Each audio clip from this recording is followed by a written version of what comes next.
safety dekat site ni macam mana keadaan dia. Dan nak tahu lebih lanjut nanti kita akan go through dekat sana. Okey, untuk pengetahuan umum, keselamatan amat penting untuk setiap pekerja dan di tapak binaan. Tanpa keselamatan, berbagai perkara boleh berlaku. Yang dulu bukanlah yang sekarang. Dulu ditendang, sekarang ku disayang. Dulu ku menderita, sekarang aku bahagia. We are going to see the progress of this site. You can see that the assistant of project manager bring us to explain about the safety on this site. Let's go.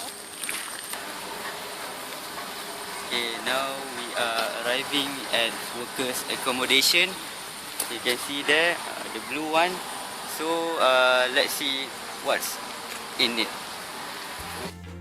Cita-citaku menjadi orang kaya. Dulu ku susah, sekarang alhamdulillah. Bersyukurlah pada yang maha kuasa, memberi jalan untukku. There is some workers with The location with their accommodation. So in our side of view, we decide that the condition of the worker is quite moderate with moderate safety because it is fenced with the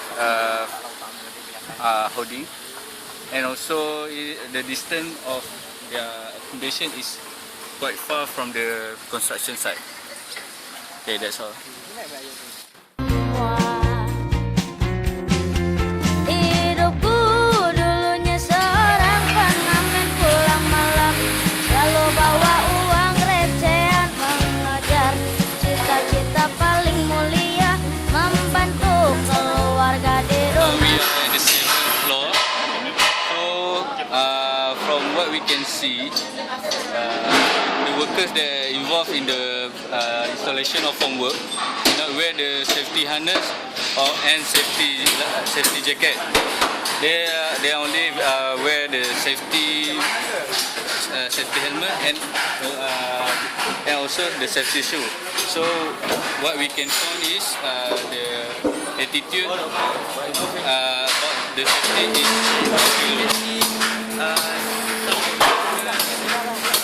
it's not wearing a protective equipment such as safety helmet, as you can see here.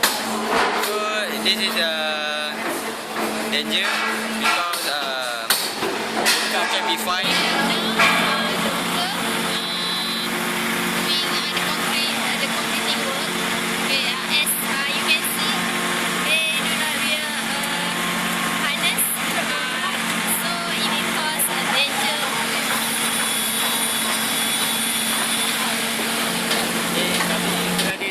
Site sekarang dan kami mendapati ada beberapa kesalahan yang berlaku di sini. Sebagai contoh adalah fencing yang tidak kemas dan berlaku.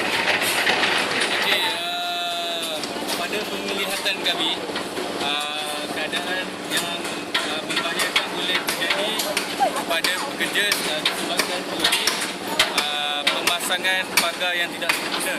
Jadi masalah akan berlaku mungkin apabila pekerja akan melalui kawasan sekeliling dan besi ataupun plywood yang digunakan untuk menahan pagar itu tidak cukup sepenuhnya.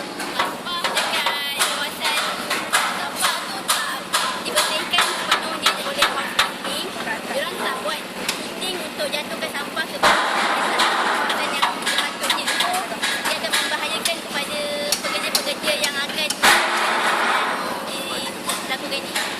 Okay, yang dapat tengok kat belakang saya ni, yang ada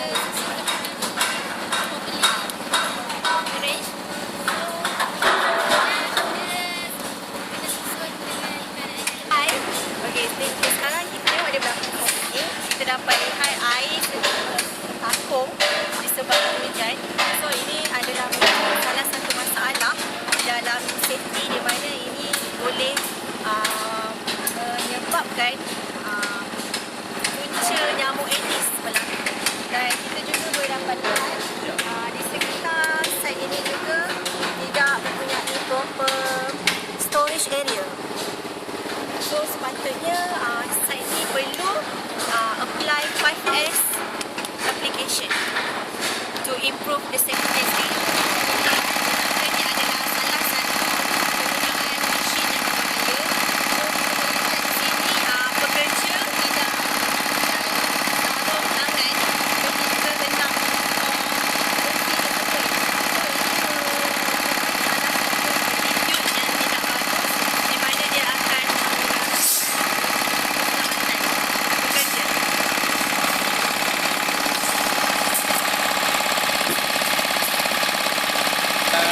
Seperti yang kita dapat lihat di belakang saya ini, kerja-kerja housekeeping ataupun kerja-kerja pengemasan tidak dapat dilakukan oleh kumpulan yang sepatutnya. Jadi masalah ini mungkin mengundang bahaya bagi pekerja ataupun pekerja binaan ataupun pelajar dan orang luar yang datang melawat ke tapak projek. Okay, setakat ini saja lawatan kami pada hari ini yang mengupas isu tentang safety di site. Jadi apa yang kami boleh konklusikan? Kami dapat berpegang bahawa safety ticketing agak kurang memberangsangkan dan sebagainya memerlukan PPE yang sepatutnya orang tidak ada pada site yang ada. Dan saya juga dapat rumuskan di sini bahawa keadaan keselamatan di sini tidak begitu elok, tidak begitu sakit di mana sepatutnya untuk projek sebesar